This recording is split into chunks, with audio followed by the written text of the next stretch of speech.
With us tonight, Mr. George Bozeka of the amazing Professional Football Researchers Association. We tout you guys all the time. I speak for many a tabletop board gamer. I say thank you, bless you for all the amazing work you do, the statistics, the history, the color of the game going back decades. We want to talk a little bit about the PFRA's history and mission and your upcoming conference, which you're organizing July 27th to 30th in Pittsburgh. Thanks for having me on. The PFRA began in 1979 in Canton. Correct. It was founded at the Pro Football Hall of Fame.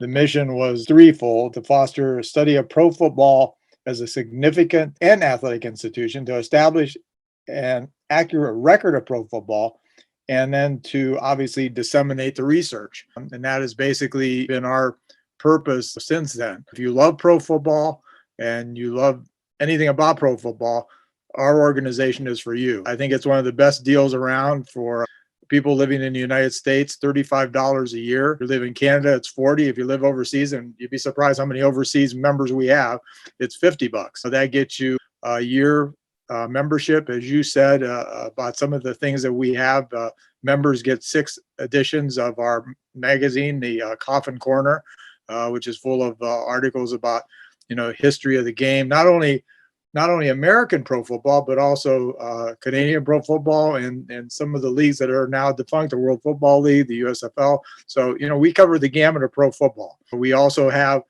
that is only open to our members only section, which I always say is just a treasure trove of information. We have, game books, line scores, player deaths through the years. We have a section on the All-America Football Conference. We have stuff in there about the World Football League. It's just amazing everything that's in there. Uniform database. I mean, it's an amazing thing, and that's only available to members. We started a book series a couple years ago on great teams in pro football history.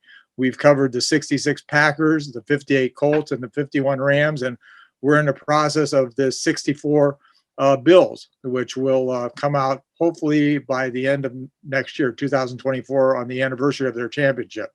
And they're the first at that time they were and obviously AFL champs before the merger. So they'll be the first actually AFL team that we've covered. But since they were back-to-back champions in 64 and 65, we felt they were deserving of that. And then we recently, since I'm on your podcast, we just recently started our own podcast. And we hosted our second episode yesterday. We covered the death of Chuck Hughes, who is the only NFL player to die during a game. Obviously, we did this because of what happened to Damar Hamlin, and we just thought the historical significance of what happened to Chuck Hughes and how it's sort of affected things, throughout the history of how to handle situations like that. But it was amazing to see the differences, between how it was handled then and now, and then also see the similarities, how it affected the players then, how it affected the players now. It was really amazing to see that sort of juxtaposition. So that actually was just posted yesterday. So we're really happy with that one. So yeah, we're just, shameless plug. I just think we're, a great organization for the pro football fan and historian. I always tell people, go to profootballresearchers.org. You can join there and you can just see a little bit more about what we're all about. Oh, it's the best $35 you'll ever spend. Those game logs alone, you can just spend hours and hours poring over those games. And it's interesting you mentioned the 64 Bills as the next team up. That was the first official season of AFL that APBA issued back in 1965. Do you want to take a quick guess at how those first AFL teams, from those Chargers, the Oilers to the Bills, would have truly fared against the NFL teams, the Eagles, the Packers? Everybody always says that Chargers team maybe was the key team since they dominated so much. But I think any of those AFL championship teams would have fared well. I think it would actually, one of the things we're going to cover in the Bills book is a point counterpoint of what would have happened if the 64 Bills and the 64 Browns had met. And we do cover that. So I think it's always interesting to debate because you see what the Packers did the first 2 years. But I just sort of have to believe that there would have been possibly, a close game in there. And who knows? Those Oilers teams were great. That Chargers team with Sid Gilman as a coach was an amazing team. They would have faced up. It would have been that offense that they had versus that great defense that the Bears had that year, which was one of the great defenses. That would have been an interesting game. I think maybe it was the perfect storm when the Packers, met the Chiefs and the Raiders, because the NFL had something to prove. Not to say they wouldn't have had something to prove, it would have started earlier than that. But those are always interesting debates. And those Texans too in '62. Yeah, yeah. Ange Caniglio approves of this message. Yeah. So how, going back, I mean, we talk about the difficulty in getting data. John Turney took his SAC project back as far as the 1960s season. And you've got game books go back to the 40s, pre-40s, back to even turn of the century. I mean, and of course, 1920, Canton Bulldogs, all that good stuff, Portsmouth Spartans of the 30s. I mean, is more data being unearthed? Do you have it somewhere in your archives that it's kind of just being compiled and waiting to be released? Our games books committee is always looking for new information and, scouring, newspapers. I know that they contact the Hall of Fame to see what the Hall of Fame has. John Kendall, who's the, head of the archives at the Hall of Fame at the Research Center, does a fantastic job. It's just a matter of, sometimes, if there are teams that are still in existence, the teams are contacted, but sometimes you'd be surprised what the teams don't even have.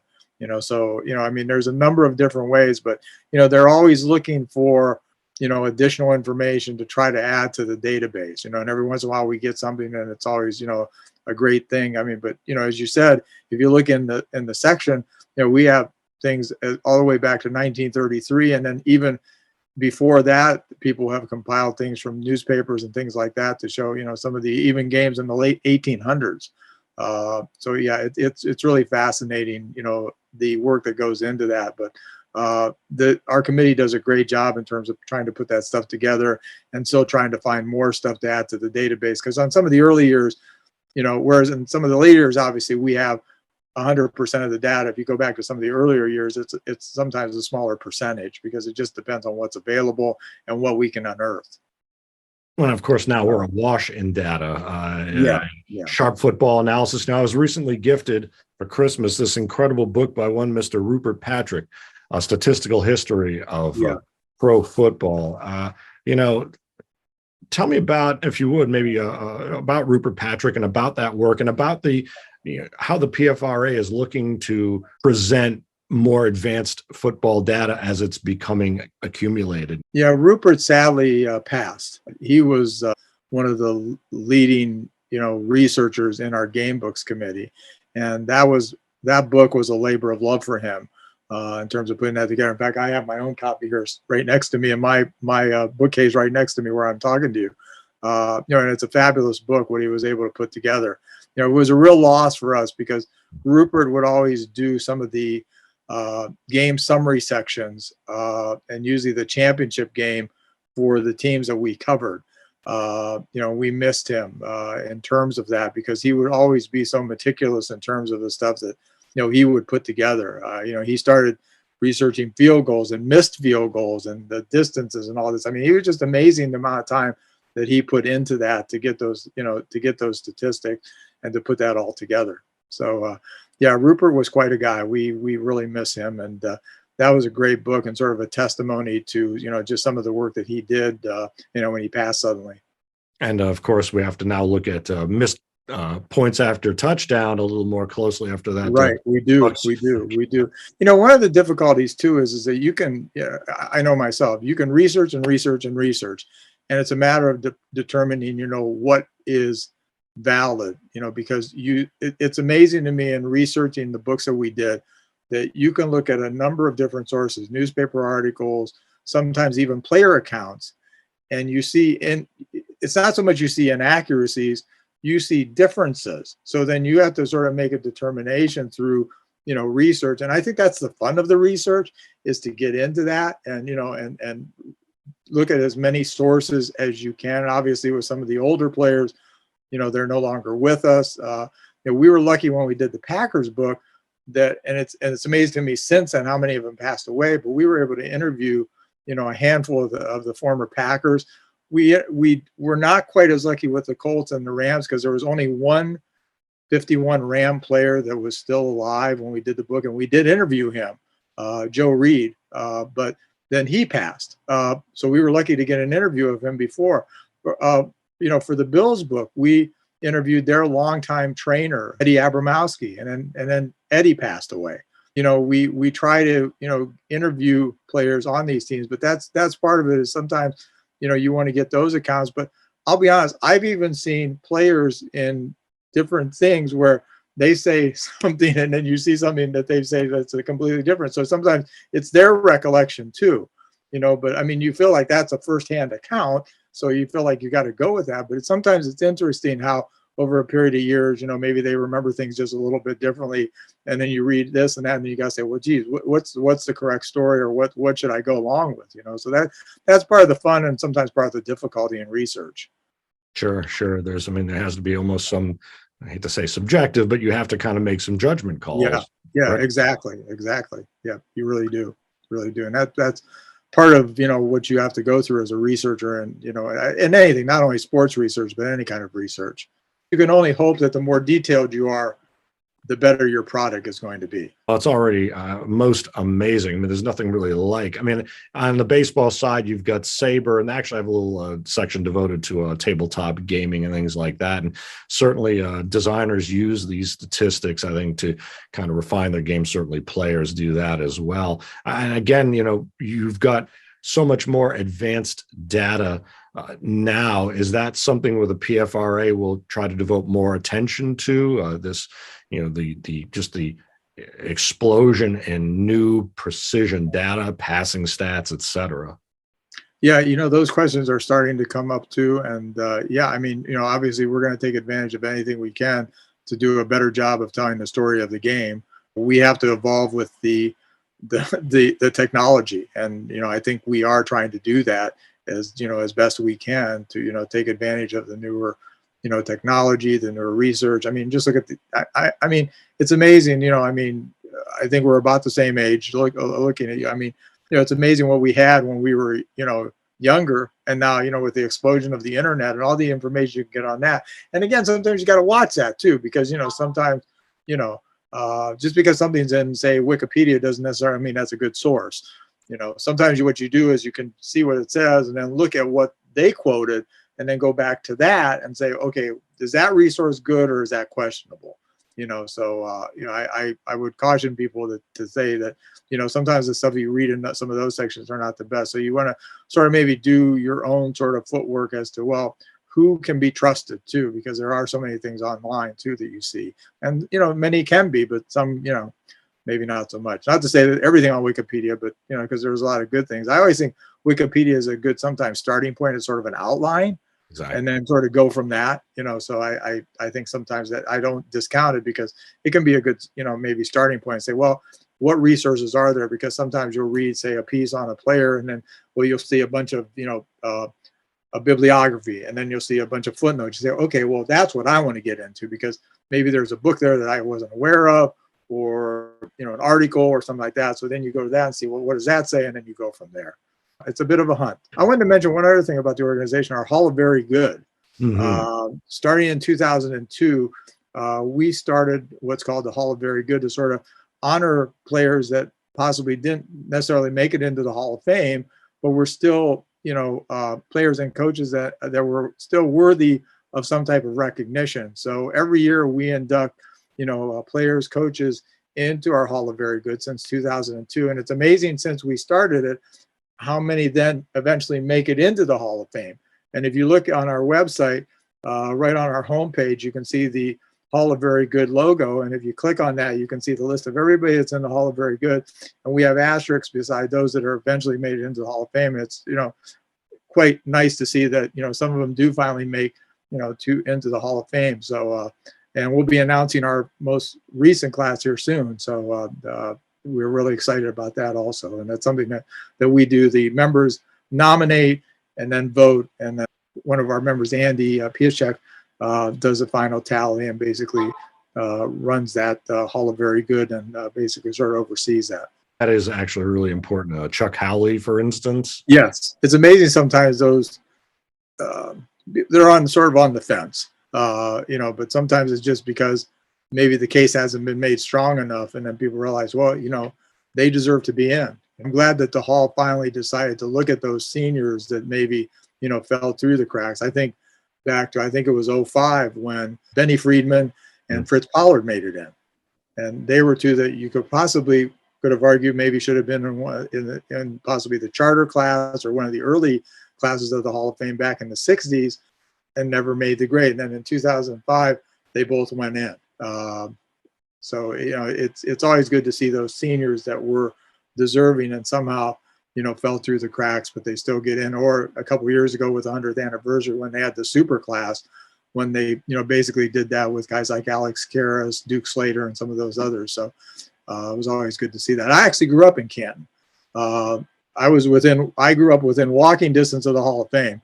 So that was how I got my original love for the history of the game, because we went to the Hall of Fame Festival when I was a kid back in the 60s every single year.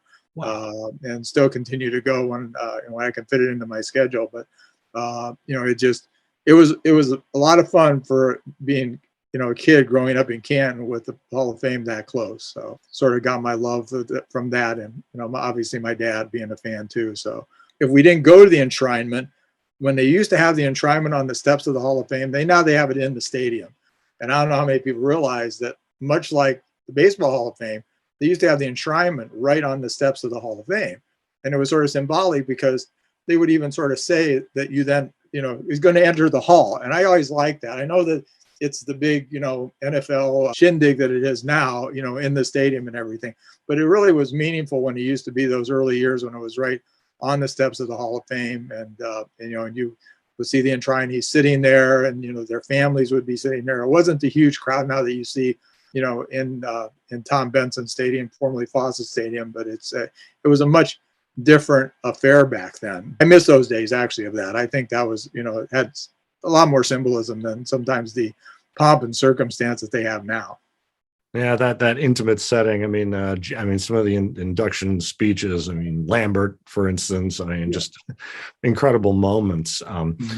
Moving ahead here to the summer. Speaking of induction time, the summer, July, August.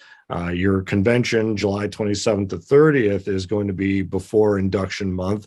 A lot of great stuff on tap there. $100 for non-members, $75 for members. You get some add-on tours of the Heinz History Museum and Acrisure. Still think it's Heinz, but and some really cool folks. If you would tell us a little bit about what you've got on tap this year. Yeah, we're real excited about what's coming up in Pittsburgh. We have our conventions every other year, and we usually try to go to an NFL city or a football themed city. We've been to Cleveland, and then we've been to Green Bay. Actually, before Cleveland, we were even in New York at NFL Films. We've been to Buffalo, and then last convention was in Canton, which was supposed to be during the centennial year, but because of COVID, we had to push it to 2021. And and trying to decide, well, where are we going to go for 23? We always sort of have a short list of cities that we're interested in, and we finally sort of settled on Pittsburgh. And as you said, it's going to be the weekend of July 27th through the 30th. Traditionally we have a Friday evening session, which would be on the 28th, and then a Saturday all-day session. And basically what our conventions are is it's a mix of speakers. We try to get former players to come in, and we usually try to theme it, to the area. And when we were in Green Bay, it was obviously had a Green Bay theme, Buffalo theme. Canton was more about the centennial, and that we're sort of our theme this time is Western PA, but we're also going to have some other topics. We don't want to, sometimes people want to hear all that, but then sometimes people want a little bit of change of pace. So we will have some changes of paces in there too. We always try to do that, just in response to, our membership and what they want to hear. But we've already had a number of, speakers lined up that we're excited about. One section that we're doing this year that we've never done before is we're going to do a section on women's pro football, because there's a women's pro team in Pittsburgh called the Passion.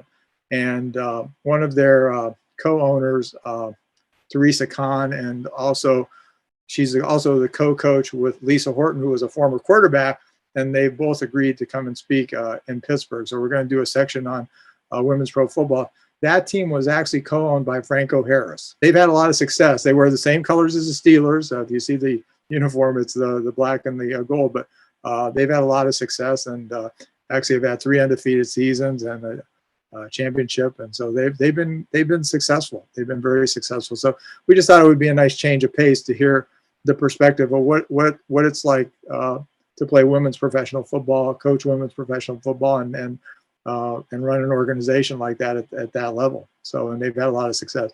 So we're really excited about that. We're also hoping, as we have in the past, to get some former NFL players to come in. We've been sort of working on that. And normally, we found in the past that normally we're able to line those up a little bit closer because of schedules and things like that. But we've had Thurman Thomas when we were in Buffalo, who's in the Hall of Fame. We had Dave Robinson when we were actually in Canton, or I should say when we were in Cleveland, because he lives in Northeast Ohio now, even though he played for the Packers. And he actually was close with some of the Browns alumni. And so we were able to contact him, and he was our speaker on Friday night when we were in Cleveland. We also had Jim Houston and Dick Shafrath when we were in Cleveland, and they both actually played in the 60s for the Browns. Dick Shafrath was a great offensive lineman and was one of Jim Brown's leading blockers. And when we were in Green Bay, we had Zeke Bratkowski, who was the great backup to Bart Starr. And I got to interview Zeke, invited him to come, and then Zeke sadly passed away. But he did come and speak. And also Bob Long, who was one of their receivers, came and spoke. And they had some great stories, as did Dave Robinson, talking about, Lombardi and just, the Packers and everything else. And then Canton, we had Bob Vogel, who played for the Colts during the Shula's 60s years. And Bob Vogel is actually originally from Massillon and Canton, obviously. And he played for the Massillon Tigers high school team, which is part of the great McKinley-Massillon rivalry in the Starr County area, in that area, which, even dates back to the Canton-Massillon rivalry of the original, pro football teams. And Bob spoke about that. Bob played for then Woody Hayes at Ohio State, and then he played for Shula with the Colts. And so Bob came in. We also had 2 other speakers, Mark Miller, who was a backup quarterback for the Browns during the Cardiac Kid years, with Brian Sipe and that whole group, and Sam Retigliano. And then we also had Roger Duffy, who was a lineman that played for a number of teams. So we always try to get some former players to come in and tell their quote unquote war stories, because we find that anywhere from a Hall of Famer to, as we say, a guy that just had a cup of coffee in the NFL, they've got great stories to tell. And that's your, it just, there's nothing better than that kind of history, to talk about the players they played with, the coaches that coached them, and just that whole thing. Plus the different eras to show, what it was like. Mark Miller was the guest on our first podcast also, because he lives in the area here. And, he said that, he was a backup quarterback that, signed for good money at the time, but he said he just missed out on the big money by about a year or two. And he said he often wonders, what would that have been like? Because, he signed, I think he said, for 30 or 40,000 and just missed out on those, $1 million bonuses that they were starting to give out. So, it was a different economic structure of pro football back then that, changed rather quickly until, morphed into what we have now, $240 million quarterback contracts. And as you said, too, we do the add-ons, which is something that we started. And, we try to pick things that are in the area that we think will be of interest. So as you said, we're going to be going to the Heinz History Museum, and we're also going to go to Latrobe. Their historical society does a presentation on sort of the fact and fiction of what Latrobe's role was in the original, founding of pro football and all that. So we have that. And then, as you said, we're going to Acrisure, which I still think of as Heinz Field. But so we always do that. Actually, every city we've been in, we've done a stadium tour. We've been really fortunate. We went to Lambeau. We went to Brown Stadium. We went to Orchard Park, the Bills. So we've been to all the stadiums, and it's always interesting to see the different stadiums and the facilities and everything else, and hear the stories about the stadiums. Well, I guess, yeah, you could never have gone to some of those 70s marvels like Three Rivers or Oh yeah, those bowl-shaped concrete bowls, right? I remember seeing some articles back in the day in Sports Illustrated that showed, what was football going to be like when we got into, the future and the stadiums. And it's really interesting to see, they showed these sort of sleek, space-like stadiums. And you know what? If you look at what's coming up, and what's been coming up recently, it's starting to look that way. It wasn't so far-fetched. It's like when we were in grade school, they talked about, computers, and they thought, and you saw the big univac that took up the whole room. And then, now look at where we're at now. Everybody's going to have a computer. Oh, really? As I remember they telling us that. But it's really interesting when you see some of these articles that were back in the day in, Sports Illustrated. I remember Sporting News did some stuff on baseball. And, what was baseball going to be like? And they jokingly talked about during the 100th anniversary of baseball, they talked, well, what's going to happen on, say, the 200th anniversary of baseball? And they said, well, the Dodgers were going to be called the Luna City Dodgers because they were going to be the first team on the moon. So, just that kind of stuff. But, some of that is obviously very, very, very far-fetched and fun to talk about. But I remember seeing some, things about, what player uniforms are going to look like and, stadiums and stuff like that. And some of that stuff was not so far-fetched when you see some of the stuff now. So, yeah, but you're right, though, about those 70s stadiums. Not the most comfortable confines, that's for sure. Is there a cap to the number of people who can attend the conference this year? 60 to 75, but and that's normally about what we've had most of the years that we've done these. So that's sort of what we plan on. We have room for more, but that's normally what we sort of plan on and engage. And that's normally about the numbers that we get at most of the places we've gone to. And you mentioned your membership, particularly overseas. How is PFRA membership trended? I believe we were at 600 total members last year. I'm doing that off the top of my head without pulling up the stats that we have in our annual report, but I believe we were at 600. So we're trending upward. So, and it just amazes me when we see how many we have that are overseas. And we've even had some of our overseas members come to come to our convention. So it's always exciting. We had one of our overseas members from Italy come to our convention. So, so it's always nice to see that. So, and they're bringing the Italian Bowl to Toledo in July. Yeah, That's amazing. Yeah. Well, the member that we had there, he actually coaches one of the teams over in the league that they have there, one of the professional teams that they have over in the league there. So he was really, really into it. And he came and actually he wrote a book about European football that was published right around that time. And his name is Massimo Foglio. So, but yeah, he did come and actually he contributed to the Rams book. And I'll give you a guess as to what he wrote about for the Rams book. Think about it. I'm gonna miss it. I'm gonna blank out. The Memorial Coliseum. So, which I thought was a good choice for him, given the Coliseum in Rome. So, exactly. Anyway, so yeah. Actually, I wanted to be specific on this. The discussion that we're going to hear at Latrobe, which will be our Friday add-on, is Latrobe home of professional football, or are we? And the society president there, Mary Lou Townsend, this is basically a presentation that she makes about Latrobe's role and sort of looks at some of the fact and the myths from that. And then within the Heinz History Center, I think I said museum, is a Western Pennsylvania Sports Museum. And that's what we're going to be taking in there. And then obviously that's the Thursday add-on for early arrivals on Thursday. We try to fill the weekend with as much as we can. And then on Sunday, for people that are still around, that's when we'll go to Acrisure and we'll get a tour there. And we always try to see if we can get the sort of the Cadillac tour, so to speak, because most of these stadiums have sort of a basic tour that they do for just, but we always try to say, well, we're a history and research organization. And, it's funny how I had to laugh sometimes in Green Bay. We got some of their tours up there that are associated with the Packers. And it was interesting because some of our members, probably could have done the tour, because they know so much about, stuff, because they were asking questions and more, specific questions, or saying, well, that kind of stuff. It's just amazing, how much our members know about, particularly if they're from the Green Bay area, or they're from the Buffalo area, or from whatever area, they're in. They know the history, backwards and forwards. So we try to make sure we get that kind of, tour when we go into these cities.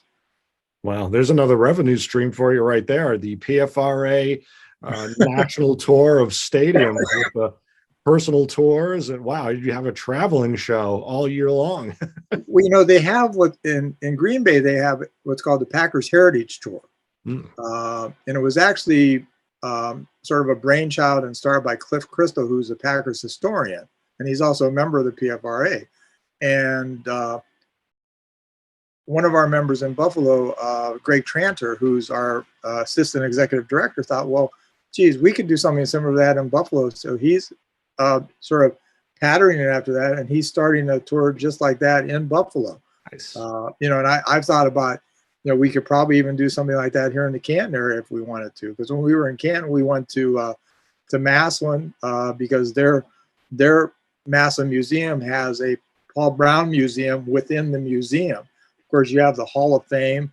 And I know from talking to John Kendall, I believe that they know where some of the, key areas are in Canton, like, maybe where the original Lakeside, park was, where they played the games and stuff like that. So, I could see doing that in a number of different areas. I think Chicago would be interesting for that probably, but, I think some may lend it more than others. Some of the newer NFL teams, maybe not so much, but, obviously there's a lot in a Pittsburgh. There's, a lot in some of the areas that have had a long history. Maybe not so much if you're in a Jacksonville, for example. I was just going to say. But if you understand what I'm saying. So, yeah, so that's another thing that we try to do is, not just, we believe that it's nice to not only have the discussions, but also, see the area and see some of the history in the area. So we try to do that. Oh, yeah, make it very tangible. Hey, there's a dynasty coming up in Jacksonville. It's coming. You never know. Hey, maybe 50 years from now, you never know. That's right. So, history waiting to happen. Yeah.